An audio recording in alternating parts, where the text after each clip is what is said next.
Bonjour à tous, alors bienvenue dans cette nouvelle vidéo où on va parler fiscalité en trading, que ce soit sur des comptes propres, sur des propres firmes, et évidemment une petite aparté sur les comptes bancaires que l'on détient à l'étranger. Donc je vous explique tout de suite. Un trader, il a deux possibilités. Soit il trade ses fonds personnels, ses fonds propres, soit il va trader en propre firme. C'est les deux possibilités. Pour ce qui est de la fiscalité, lorsque l'on trade ses fonds personnels, là encore il y a deux options. Soit on les trade en tant que personne physique, et dans ces cas-là, on est imposé à la flat tax à 30% sur les plus-values. Donc c'est 12,8 d'impôts et 17,2 de prélèvements sociaux, donc ça fait 30%. Donc c'est une flat tax et c'est uniquement sur les plus-values générées pendant un exercice. Donc ça c'est la première chose. Maintenant, vous pouvez aussi trader sous une société, et là en fonction du type de société que ce sera, vous aurez une imposition soit à l'IR, soit à l'IEJ, peu importe, mais ça va dépendre du type de société que vous avez. Donc ça, en tant que trader, c'est très important à le savoir. Les comptes propres, ça fonctionne comme ça. Maintenant, il y a la partie propre firme, et il faut comprendre une chose, les propres firmes, ça n'a rien à voir avec du trading classique, car vous n'êtes pas du tout en trading. Les propres firmes vous prêtent du capital, mais vous ne faites pas, en tout cas d'un point de vue légal, vous ne faites pas du trading pour eux. Donc vous faites une prestation de conseil.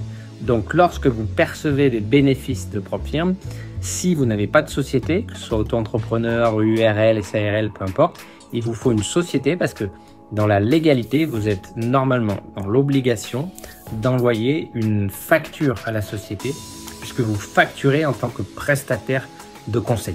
Donc c'est aussi simple que ça, il n'y a pas d'histoire de flat tax ou autre. Vous devez avoir une société, c'est obligatoire lorsque vous percevez des gains en propre firme.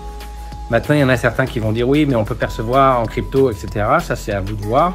Sachez une chose, c'est qu'aujourd'hui, l'État français, il contrôle quand même pas mal les plateformes, que ce soit les plateformes comme Binance, Revolut et les autres. Donc, faites attention. Et ça me permet d'enchaîner sur un point. Donc, si vous êtes en propre firme, il va falloir que vous créez une société, ça c'est sûr. Et par contre, ça soulève un point, c'est lié à tous les comptes bancaires à l'étranger. Également, dans cette partie-là, très important de souligner que chaque compte bancaire que vous avez à l'étranger, crypto, trading ou Revolut classique par exemple, une banque, il faut que vous les déclariez chaque année. C'est le formulaire 3916, je crois, de mémoire. Donc dans le formulaire 3916, vous déclarez tous vos comptes à l'étranger.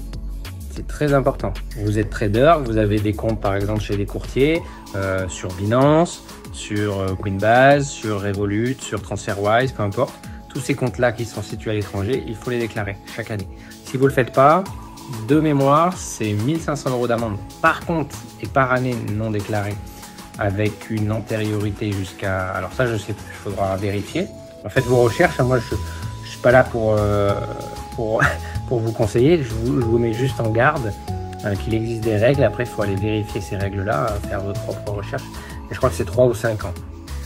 Donc voilà, donc 1500 € par compte non déclaré.